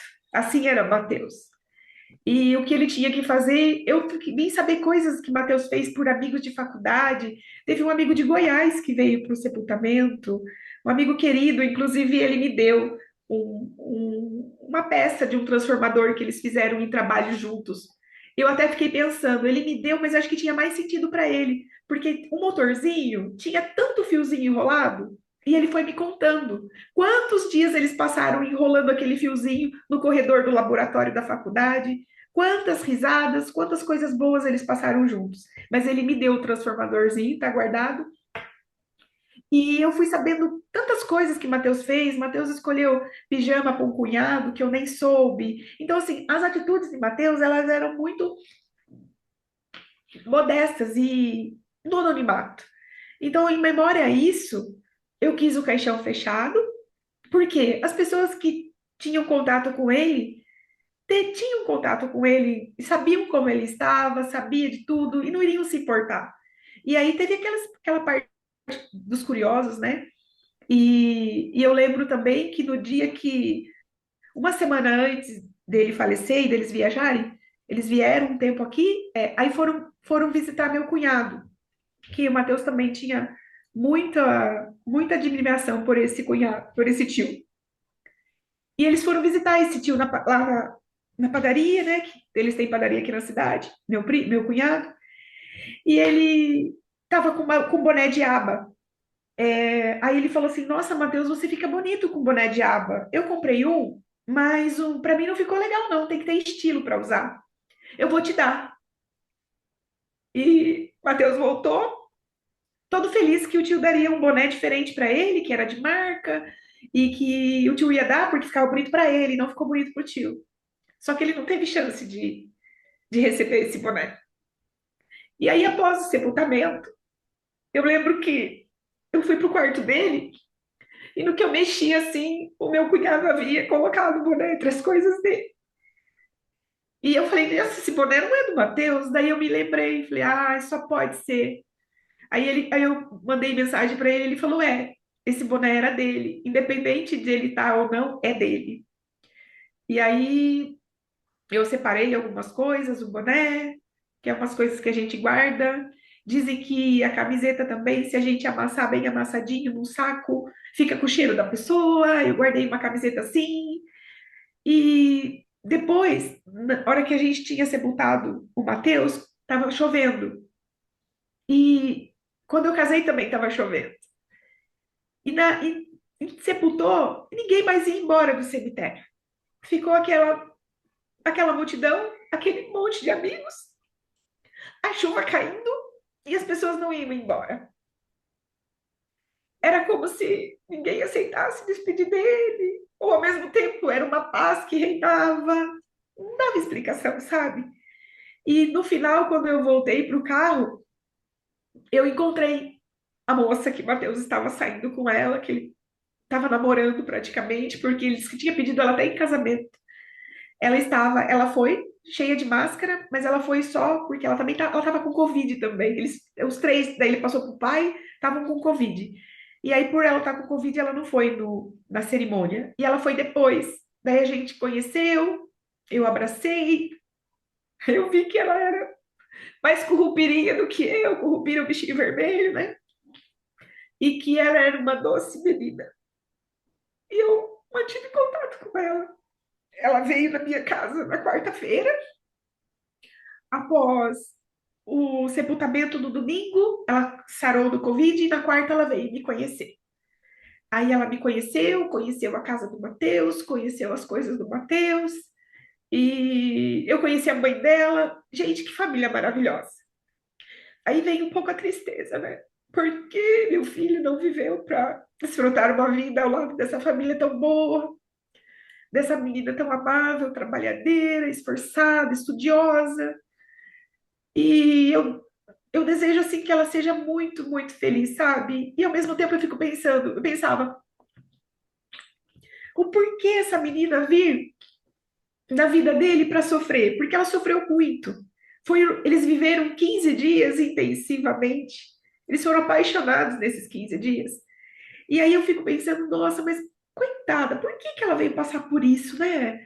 Nessa. Aí eu entendi que na quarta-feira que ela veio aqui, eu sempre perguntava para o Matheus assim, Matheus, alguém já te beijou? Porque ele tem uma boca bem redondinha assim. Não é porque é meu filho, mas ele é um menino muito bonito. E eu perguntava, essa boquinha cor-de-rosa, alguém já beijou? Mãe, para com isso. Por favor, Matheus, conta para mim, ninguém te amassou. Você é um menino muito bonito. Quando você vai namorar? Um pouco antes, né? Aí ele me disse, eu quero saber. Quando acontecer, você me conta? E ele me deixando falando sozinha, né?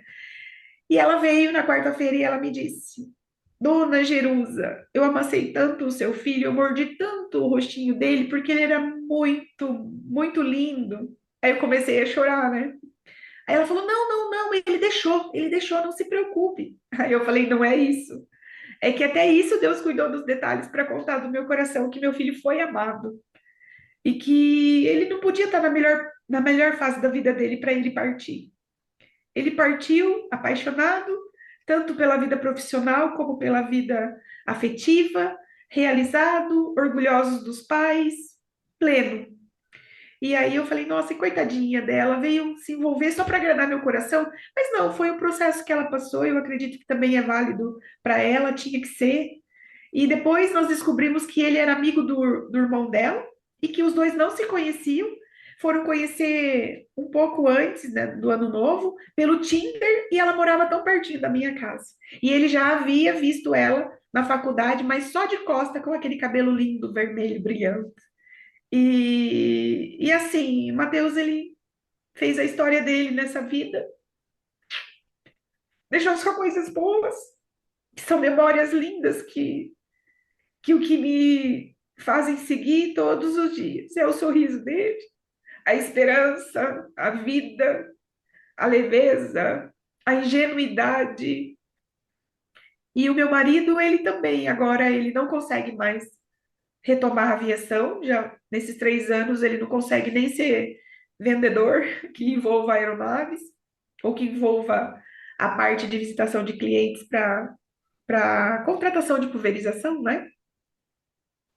E nós estamos no novo trajeto. Eu também, eu fiquei um tempo sem conseguir trabalhar, sem conseguir retomar a vida, porque o luto, ele, quando você recebe a notícia, ela te desconstrói. É uma carga tão forte. Depois eu fui estudar que é uma adrenalina muito forte, que pode até partir os nossos corações, né? E a gente é desconstruída. Os nossos neurônios, eles são desconfigurados. Eu fiquei quase 2 meses sem conseguir escrever. Eu não conseguia escrever. E o Adriano, eu falo que ele até parece até que ele é um pouco mais forte do que eu, é por ele ser homem. E é assim, eu escondo a minha dor para cuidar dele e ele esconde a dor dele para cuidar de mim. E minha mãe esconde a dor dela para cuidar da gente. E assim vivemos aqui na minha casa. Um dia de cada vez.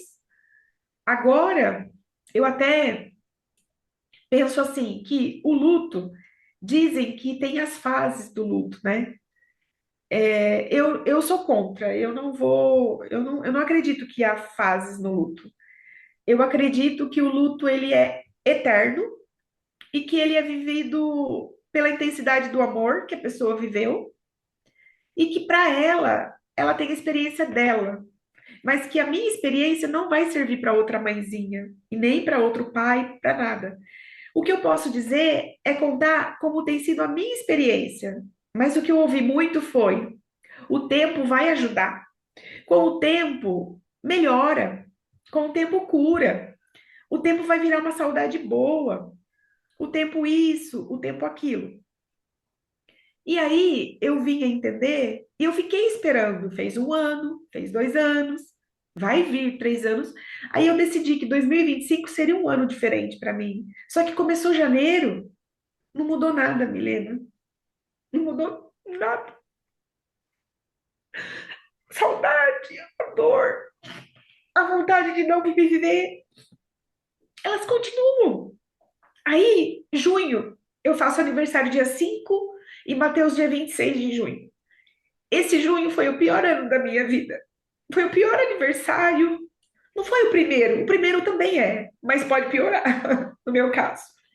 Porque eu fui criando aquela expectativa de que seria o primeiro de tudo é pior, depois vai melhorando. E daí, em junho desse ano chegou e nada mudou, sabe? Meu filho não estava. E aí eu fui vendo que passei muito triste, foi um mês muito difícil. Eu até, depois, no final do ano, eu comecei a engordar, porque eu fui realmente caindo literalmente numa depressão mais aguçada, porque o tempo não cura. E aí, em janeiro, novamente, eu sempre sou cuidada pelas músicas e pelos louvores. Eu ouvi um louvor chamado, até foi errado. A Alexa sempre erra comigo, só que dessa vez ela errou certo. Eu pedi uma música lá e ela tocou Além da Dor. É um louvor muito lindo que tem uma ministração muito bonita de uma cantora, Tainá Azevedo. E ela ministra muito forte. E lá fala que há vida além da dor. E naquele dia veio com tanta força no meu coração que eu vim entender que eu teria que decidir não morrer nesse estágio da dor. Porque Mateus não queria. Mateus iria querer que eu seguisse minha vida, que eu voltasse a fazer o que eu era, que eu sabia fazer de melhor. Até uma vizinha comentou um dia que ele comentou com ela que eu estava dando uma orientação a ela e ele disse: pode confiar na minha mãe, ela é uma ótima advogada, ela sabe o que está falando. Eu falei, nossa, então assim, ele sabia da nossa força, do nosso potencial e jamais ele iria querer que nós morrêssemos na dor, né? E aí aquela música visitou tanto a minha alma, que eu fui entender que eu tenho que escolher viver além da dor e que eu decidi viver além da dor. Todos os dias eu choro, todos os dias. Eu sinto saudade do meu filho, mas eu também passei um processo que eu nunca quis que ele voltasse. para mim, porque eu sei que eu seria egoísta, porque o Mar, ele não viveu as adversidades dessa vida, ele não foi ferido por ninguém, ele não sentiu as lutas financeiras, ele viveu a melhor fase da vida dele. Ele foi uma fase de amor, ele foi cuidado pela família.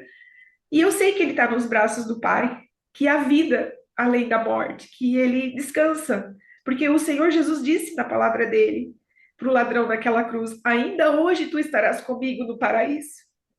Então, quando eu fecho os meus olhos, eu imagino que meu filho já está nesse lugar. E que seria egoísmo da minha parte querê-lo de volta.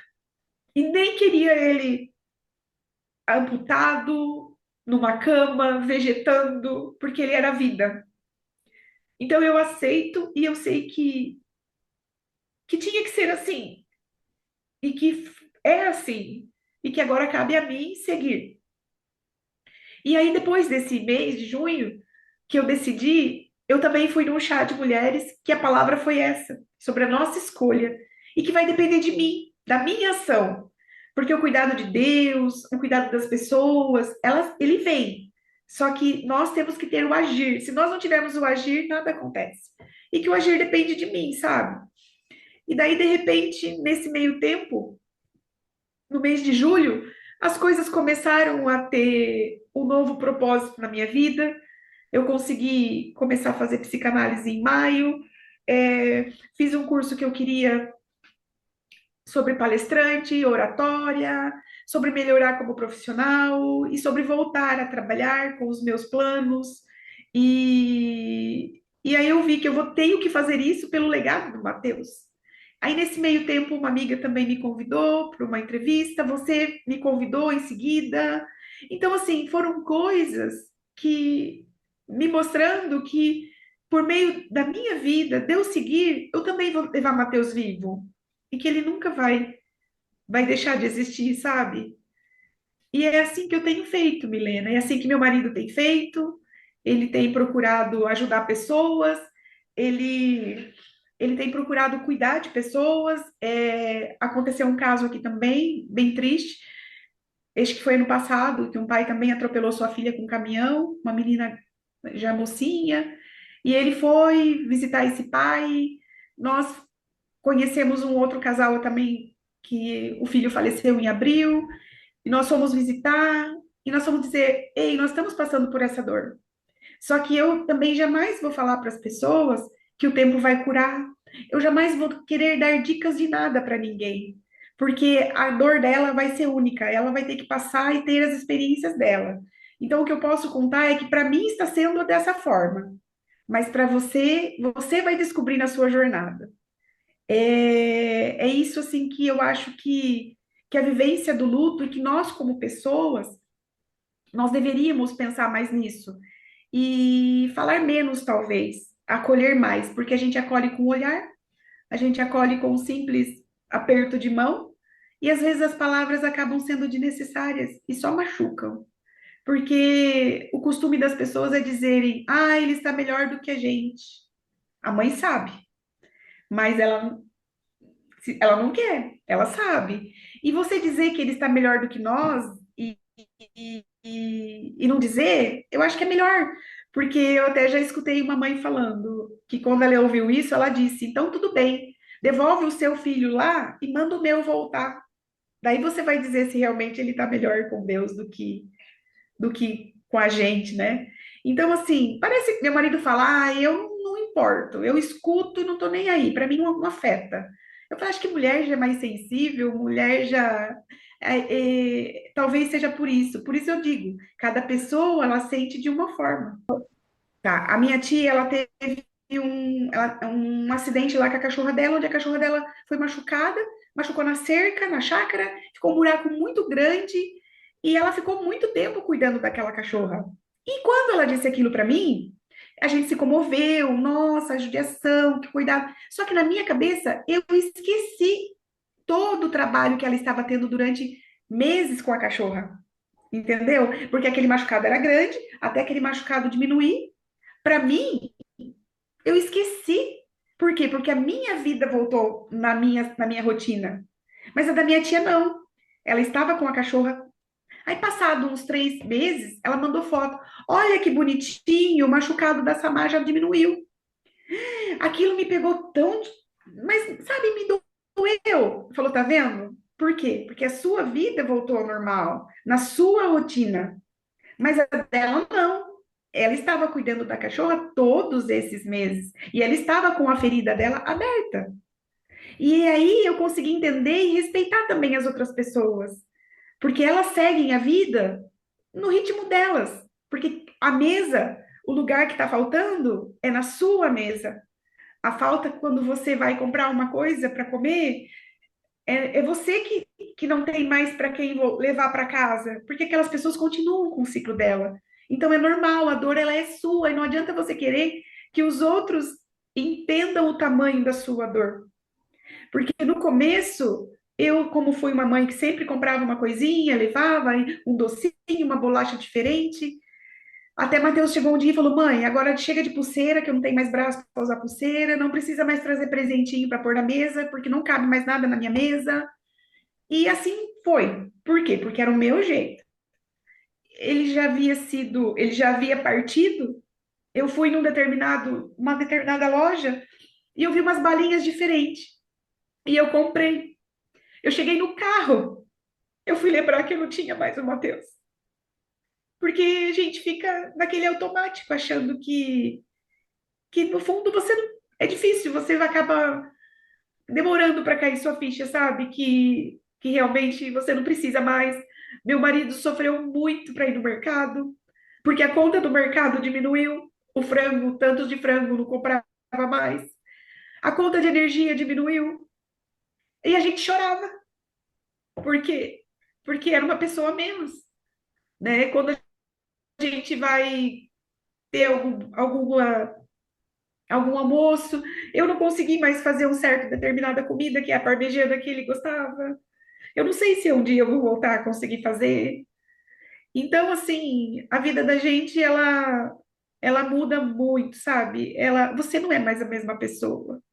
E você passa a dar valor a muita coisa e começar a entender também até mesmo as suas posturas, as suas críticas, né, em relação à conduta das outras pessoas por não entenderem o luto de uma mãe, né? E a voltagem da vida, eu falo que se ela era antes em 110, 220, hoje a nossa vida, acho que ela roda nos 50 sabe? Decibéis, ela é totalmente diferente. E eu não sei, eu cheguei à conclusão de que ela nunca mais vai ser igual. Tanto que nesse processo eu pedia que eu queria voltar a ser a Nova Jerusa. Aí eu senti uma forte visitação do Espírito Santo me dizendo que eu não vou ser mais a velha Jerusa, que eu tenho que orar e pedir para ser a nova Jerusa que Deus quer que eu seja a partir dessa lição de vida, entendeu? A partir de tudo isso. E eu tenho que também ser forte para ajudar o Adriano, que ele precisa muito de mim, e a gente tem se ajudado pela escrita. Ele, ele também é uma pessoa que eu tenho que ter, eu digo até mesmo o dobro de amor, de carinho, porque às vezes, eu fico imaginando, o, revivendo, né, a notícia, aí eu até falo, não, chega, porque eu não consigo imaginar como é ele passando pelo que ele viu, né? E Mateus, ele sempre usou uma gargantilha, uma corrente de prata, assim. Eu até falava, assim que a sua mãe puder, eu vou comprar de ouro para você. Ai, mãe, eu sou tão feliz com essa, não se preocupe. Então, tudo para ele estava bom. E aí, quando aconteceu tudo, eu fiquei pensando, gente do céu, onde foi parar a corrente do Mateus? Aí o meu marido disse, me devolveram. Tá no carro, é que eu não tive coragem de pegar. E aí, quando ele me entregou, ele sofreu muito, porque ele diz que ele sofre porque ele não conseguiu devolver o filho para a mãe de volta para casa. E voltou para mim só a correntinha do Mateus. Eu acho que alguém arrebentou ela para tirar do pescoço dele. Então ela tem ainda um pouquinho do sangue dele. E eu guardei, quero deixar assim. E é muito, e ele sofre muito por esse fato de ter levado o nosso filho. Ele às vezes ele se coloca como se ele, assim, eu levei o filho da Jerusa, né, como se não fosse nem pai, como se fosse uma pessoa, como se ele tivesse levado o filho de uma mãe para casa ou para o trabalho e não conseguido devolver ele são e salvo, sabe?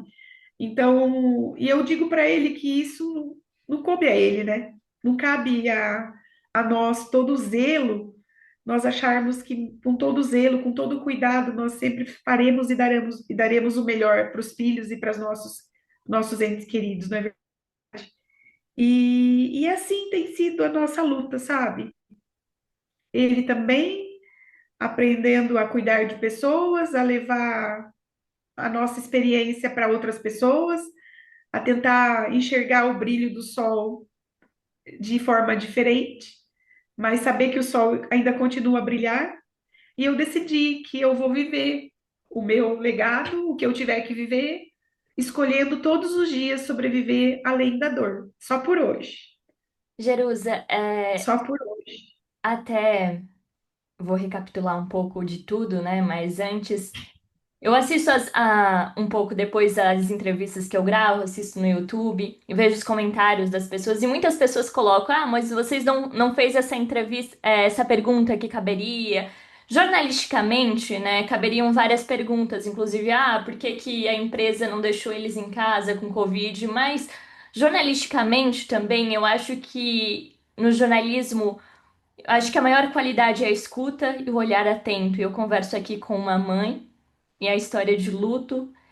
E eu acho que nem mudaria a história se eu perguntasse isso.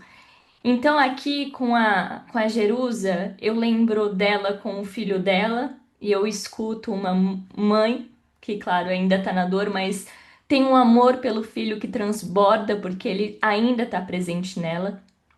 E aqui também, Jerusa, eu imagino, né, que qualquer pessoa que a gente conversa com ela fisicamente, a versão dela fisicamente e a idealização que a gente tem do outro, né, dela. E aí você me diz, meu filho, eu e o pai dele dizemos que ele é a melhor versão de nós, né? Ele é muito mais, é duplamente melhor que nós.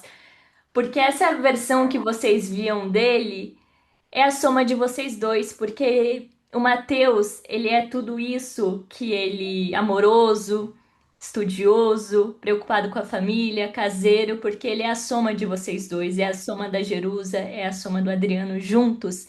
E essa versão, além dessa versão, você descobriu também outras versões do Matheus, né? Com outras pessoas na faculdade, com a namorada, que são tão bonitas quanto. Eu acredito que o luto tem o luto do filho do corpo físico e esse luto também dessa idealização do futuro, né, que você poderia ter com seu filho, com a esposa, na aviação, profissionalmente, em casa. E é tanta coisa, né, tanta vida e tanta vida de um ser tão jovem, né, 24 anos, e de como tudo aconteceu e você foi tão consciente de tudo, apesar da emoção, da dor, de acolher o seu marido, porque eu acredito que se ele, claro, com toda a dor dele, mas ele teve esse acolhimento seu, que eu acho que ele é imensamente grato, porque se não fosse, eu não sei como seu marido estaria. Eu acho que é o principal acolhimento que ele teve naquele momento. Eu não imagino realmente, como você também sabe, também não imagina a dor do seu marido, porque não tem nem culpa dele, né? Em algo, um acidente, algo trágico, momentâneo, então não tem nem como culpa, mas o luto também tem essa questão de culpa, né? Esse e ficar pensando nisso. E você ao mesmo tempo acolhe essa dor do seu marido e passa por essa dor também. Eu espero que vocês não escondam mais, que vocês falem do Mateus, porque é tanto orgulho quando você fala dele, brilha seus olhos ao falar dele. E às vezes vocês se reunir ali os três para falar um pouquinho dele, soltar um pouquinho e sentir isso, porque é tão lindo quando você fala. E eu acredito que você quer que ele seja eterno, esse Mateus que é presente em ti, que é presente no pai, que é presente na avó, nos outros avós também, né? Como neto único, eu acho que tem uma dor imensa também. E Jerusa, desde que você começou essa conversa falando dos seus sonhos, né, que foram abortados ali no começo, que você disse, até porque tinha sido mãe, mas eu acredito que você começou um outro sonho, né? Um outro sonho que também transformou em sonhos do Matheus, porque ele conseguia perceber em você tudo que ele fazia, toda a dedicação, por isso que ele foi É também tão dedicado. E mesmo assim, você não desistiu dos seus próprios sonhos e mostrou mais uma vez um exemplo para ele. E que lindo é isso!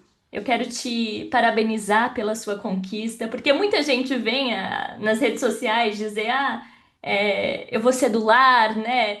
E romantiza isso, mas cedular não tem nada de romântico, gente. É muito difícil, não é remunerado e verdades sejam ditas, né? É claro que se a pessoa optou é diferente, mas que isso não interrompa os seus sonhos, né? Também como uma mulher que tem sonhos, tem desejos e é muito difícil, né, Jerusa? E você deu conta de tudo isso ao mesmo tempo ter um filho, um marido também com outros sonhos, e vocês construíram isso tudo juntos. Que coisa linda, que coisa digna, né? Que vai muito além de prosperidade em dinheiro, vai muito além disso. verdade. Quanto vocês ensinaram sobre amor e amor construído juntos para o filho de vocês, e eu não tenho dúvidas de que ele ainda é amado, que ele foi e ainda é presente, né? E se ele pudesse escolher 1000 vezes a mãe dele, ele te escolheria. Por isso que ele imaginava também, né, a namorada, eu quero que seja que nem a minha mãe. Porque ele via essa É, tua dedicação também. E até pelo Mateus, que você possa viver as coisas que ele gostaria de viver também, mas por você. Porque ele ficava muito feliz vendo você conquistando as suas coisas por você. Então vai muito além disso. Que vocês verdade. possam, como você falou também, você é muito consciente do luto, isso é muito difícil, né? É um processo muito difícil. E o luto, como você disse, não tem fases e ele não tem cura porque não é uma doença, mas ressignificar, né? E ressignificar também é muito difícil. Mas o que você está fazendo, ressignificando através do amor, de vocês até ajudarem outras famílias, escutando essas famílias, dizendo: olha, eu passei por algo parecido, claro que cada dor é cada dor, mas eu passei por algo parecido. Isso também acolhe muitas pessoas. Só essa entrevista de ter a coragem de vir aqui, porque é muito difícil, Jerusa, né? Abrir a ferida de novo, porque uma entrevista também cutuca, né? Dói relembrar tudo. Por mais que orgulho que você tenha, tem que relembrar aquele dia também, é muito difícil. Mas você tá aqui é de uma honra imensa que eu tenho. Então, não me cabem nem palavras, caberia um abraço em você e dizer: olha, que mulher que você é, né? Que mulher que o Obrigada. Mateus teve honra, né? E continua tendo de ter como mãe, né? Que honra de pai também, porque eu acho que ele seguiu a carreira também, vendo o pai feliz, seguindo. E os dois não desistiram dos seus sonhos, né? Isso é muito lindo, porque tanta família acaba desistindo quando tem os filhos, né? E é muito difícil mesmo. Você me relatou que teve que passar por momentos mais difíceis ainda, que nem relatou aqui, né? Mas eu até entendo, né? Fica subentendido. Mas que lindo que é essa construção dessa família, e eu espero que isso continue também pelo Matheus, porque ele tá em vocês, ele continua em vocês. Eu espero que o pai também ressignifique aos pouquinhos, né? É, não é uma cura com o tempo, mas cada um tem o seu tempo de entender algumas coisas, né? De forma de Verdade. ressignificar através do amor. Eu acredito até que as notícias pioraram a dor dele, né? Talvez até a ansiedade. Gera uma dor maior também, uma repercussão que você disse do caso, né? Gera uma dor maior no pai. Já estava doendo, aí vai lá e cutuca, cutuca, cutuca, né? De maneiras É, diferentes. mas esse abraço que você deu nele, que seja esse abraço uma cura diária, não uma cura do luto, mas uma cura diária de cada dia, uma vivência aos pouquinhos, né? De você ver o Matheus nas coisas que ele deixou, sim, né? Mas que ele saber que ele tá aqui com você. Eu sei que você, como mãe, sente falta do abraço, sente falta do físico. A mãe tem esse contato, né? Mas agora você é mãe de anjo. É mais difícil ser mãe de anjo, né? Mas porque você não tá vendo, não tá ali pra abraçar, não tá ali pra botar um casaco, mas sabe que você continua sendo essa mãe de anjo, e que você pode sim ressignificar essa dor em dom. Só de você estar aqui, você tem muito dom da palavra, então espero que ajude isso através de outras pessoas também, porque já está ajudando através dessas entrevistas. Mas eu te agradeço demais por estar aqui em nome do Matheus e que essa entrevista também seja uma homenagem para ele, né? Que seja Sim, porque 24 anos, né, vividos de uma linda história, né, de sonhos se concretizando. Claro que tinha muitas vidas pela frente, mas que lindo escutar sobre o Mateus, sobre os 24 anos de Mateus, né, de tudo que ele foi aqui e continua sendo para vocês, porque a gente só sente saudade do que foi bom, do que é bom, verdade. né? Isso sim. Então, o Matheus está presente sim, e te agradeço imensamente em fazer com que a gente conhecesse um pouquinho dele, Jerusa. Dividir e compartilhar um pouquinho de quem ele é. Muito, muito obrigada.